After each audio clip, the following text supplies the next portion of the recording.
Power Women podcast.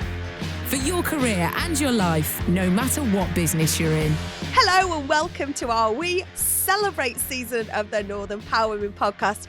I'm your host, Simone Roche, and today is the day, if you are listening on the day of release, of course, the 21st of March, then you'll know that today is the day effectively known as Northern Power Women Christmas Day, the day our community comes together to celebrate, spotlight, showcase the change makers and trailblazers who are shifting the dial using their power for good. It is, of course, the day of the 6th Northern Power Women Awards, the largest celebration of gender equality in Europe, and I am so excited to be back with an in-person celebration. Just short of 1,000 people in a room later on. I'm going to be giddy as a goat. We'd like to say a huge thank you to our headline sponsor, EY, whose support of our awards celebrates some of the amazing individuals and organisations who work tirelessly to create inclusive and diverse communities across and from the North. And on this week's We Celebrate episode, I'm joined by Managing Director of Hydraulics Online Limited and Inspires Me Consulting, Helen Tonks. Helen has a vision and the drive behind the growth of the multi-award-winning Hydraulics Online brand, from a business startup with a blank sheet of paper, they scare me, to the DIT Northern Powerhouse export champion and global provider that they are today, serving customers across 20 sectors in 130 countries around the world. That's a lot of Zoom calls. Always championing small and micro businesses and startups. Mentoring, coaching and supporting others is in Helen's DNA. And when Manchester Met University triple accredited business school approached her to support the delivery of the government's Help to Grow management programme, Helen decided to formalise what she had already been doing so long, and that's what Inspires. The Inspires Me Consulting was born. In her spare time, I don't really believe there's any of that left, although I do think Helen has 36 hours in the day. Helen is actively involved in local and regional education through providing career support to local high schools and real business engagement, learning opportunities to university undergraduates and postgraduates. And after all, it's no wonder that we are delighted to announce that Helen is on the 2022 Power List of Northern Power Women. I'm going to take a breath now. Helen, welcome. That all sounds a bit mad, doesn't it? And it's great, in the chat that we had before, we talked about, International Women's Day was a few weeks ago, and March is, I think, a busy month anyway. You've got, Careers Week, you've got, International Women's Day /month / whatever. And I think you have somebody who's very purposeful about if you can give back and take opportunities. And I know we had a mentoring round table and a leadership session, and we asked people to bring somebody, a younger person with them, and you brought someone with them. He'd only literally been within the organisation, hadn't he, for about a week or so, and you brought him onto this call, I remember. Yeah, that's Zach. So Zach joined us in September. He's on a year-long university placement for Manchester Metropolitan. And I don't know why, it is just in my DNA. I'm passionate about supporting the next generation. Zach joined us in September to lead basically on our social media for a year. I wanted to really see how far we could push it, and I absolutely wanted that injection of new ideas and perspective, etc. And so, then when the opportunity came to get him involved with you guys, it was just an obvious thing to do. And I absolutely love the idea. I feel like I'm a bit of his work mum. And I love the idea of really getting his CV going, basically, and absolutely knowing, and he would be the first to admit it himself, even within a month of being with us, he had grown, he had gained so much, and he will be in such a strong position compared to many of his peers who've not had that real life experience. And I think it's that generosity of spirit. Not everybody has to open that door, pass on that opportunity, but it's, giving others around you the opportunity to have that, or to speak up or have their voice heard is really, I think that's who you are, isn't it? That's, if we cut you open, Helen, that's what would be in you, enabling people at the start of their career. So, what would be your advice out there for anyone listeners, or why they should do that for future talent, and why it's so important to you? Oh gosh, I could talk at length about this, but I know as an individual and as a business leader, I might have good ideas, but I have not got the monopoly on all the best ideas. And, the more challenge and support I can have, the better. And that should come from, all generations, all walks of life. And the clue is in, future generations, they are the future. We need to build it and make it even better. And as far as business is concerned, I need to ensure that our business is relevant to that future generation that is coming through as well. And how can I possibly, at my grand old age, put myself truly in the shoes of a young person and see it through their lens and their eyes? And then linked to that, there's also the part of me that's like, life's tough. Life is really, really tough right now. It's not a comfortable time to be alive.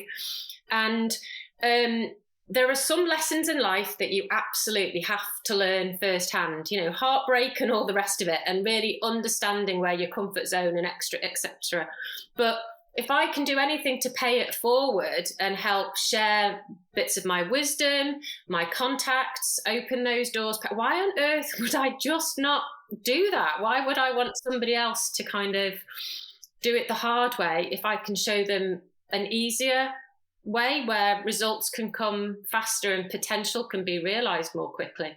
And I think that's what I feel from what I know about you and where you first got involved. I think we got you involved on a Northern Power Futures podcast where we got you answering the questions that, people at the start of their career were posing. And I just remember there was being such really empathetic, practical and really, sort of purposeful answers, and I thought there's something really important in that. And I think that's, like I say, it's part of who you are and your leadership style, So how do you approach leadership? What are the key parts of it or components for you? I would say I am really, really open. Maybe sometimes I'm too open. As I've said, I don't profess to have all the answers. I might have the beginnings of an idea and not necessarily be the person to develop it or kind of, or build on that. So I really do engage people. I am so human. It's unbelievable. I know I just open up madly. I would say I'm very inclusive, very much engaging the team and making sure that they come on a journey as well. Very, very very values driven as well. And, even at the end of the day, you're in business to make profit. It has to be profit with purpose. So I'd say somebody basically referred to me recently as I'm just authentic. What you see is what you get. And the older I've got, the more I've realised that that's fine and I've got a right to be here and I can own that. And that kind of being a woman in a very male-dominated industry is actually my superpower, I think, as well, sometimes, because you do see things from a different perspective and you get the chance to ask those very fundamental questions as a non-technical person sometimes that somebody else hasn't questioned, and they've just done it that way because they've always done it that way. So you end up rocking the boat in a good way as well sometimes. Absolutely. And I think if I can take you back to the start, you literally started your company, like we said, in at the top of the show with a blank sheet of paper in front of you. And you've now got 130 countries across the world. Where did you start? How did you approach that? And did you start that with your leadership style in mind, or did that evolve or grow with you? This is really interesting, actually. So it's my now husband and I, we are the co-founders of Hydraulics Online, and it was Mark's industry. So I would say now he's the hydraulics and I was the everything else. So he'd already got some contacts within the industry, but it was a very, very established industry that we were entering. There's nothing new about hydraulic engineering, but we were very clear from the outset about our purpose, and we wanted to be a truly customer-centric supplier. So our why and our vision and everything else was clear from the start, and we wouldn't compromise on that. So think of us as almost like the independent, untied financial advisor, the equivalent in sort of hydraulics. We didn't want to put ourselves in the pocket and just shift product for somebody else. In terms of leadership, I'd had a corporate background before, so I'd kind of benefited from that a lot, and had been used to sort of punching at a certain weight, but it was so different when starting from scratch again. But even from the start, we both knew that the internet, this is back in 2004, was going to be our route to market. So when we were saying, right, Mark said, oh, I'd love it if we could have our own business. I said, right, come on then, let's go for it. And it was like, right, well, what do we call ourselves? He said Cheshire Fluid Power, because fluid power is terminology for hydraulic engineering. And I went, no, hydraulics online. It was that notion, and you could see now how differently the company might have turned out, but just having that vision and going for it, and knowing that with technology doing what it could even then, that we didn't need to kind of put the brakes on that vision, and we really could serve customers all over the world. I never thought it would turn out as it has, but it was almost like, why even limit that horizon in the first instance? Let's just see how far we can take this. And that's the thing, isn't it? You know, that you're not giving yourself any limits there. But so many people don't even know where to start. What's the one piece of advice that you would pass on to that person who is, you know, sat at that kitchen table or in that corporate job who has an idea? So the one I find myself sharing most often with students, and I was working with Young Enterprise last week, so you clearly have to know your why. Why are you in business, and what is your USP? What is your purpose, and how are you going to stand out from the crowd that's already there? And then for me, it's absolutely about your brand, and that's a whole number of things, but the obvious one is your name. So again, making sure that your name is going to be timeless, is going to give that scope to grow as much as you can, you know, does what it says on the tin and makes sense and is memorable, etc., etc. But it's then about really building that brand story and getting that sense of purpose across and why you are different. And the credentials that wrap around that. So, you know, we've got customers in 130 countries worldwide, and, you know, 99% of them have been served remotely because they believe and they trust in us, and our brand and our service makes those miles disappear. So it would be building your brand, and as much as you can, as quickly as you can, get the credentials that you can to show that you are committed to what you're doing and a force for good, and have got real, you know, track record and traction as well. It's interesting that you talk about, you know, it starts with the name. You know, I always think Northern Power Women was called Ready for Change, hashtag Northern Power Women, and ultimately the hashtag, in a rather mutinous way, overthrew the brand. But I wanted, because, and I always think it's that mischievous brand, and now that brand has evolved into our Power Ups and Northern Power Futures, which is now the Power Collective, and enabling this connectivity. So it's interesting. I've struggled over the last sort of 6 months with the innovation of the brand, is going, well, how do we still serve everyone? How do we still, you know, how will we still retain the legacy of where we came from? But I think it's really important you take that seriously.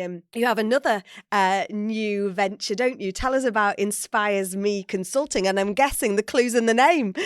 Yeah, so this was a bit of a curveball. I didn't see this coming. So I've worked closely with Manchester Metropolitan for about 4 years now, with students, helping them, you know, being a dragon in entrepreneurial dens, and even kind of giving lectures and presentations. But oftentimes I've been the student myself.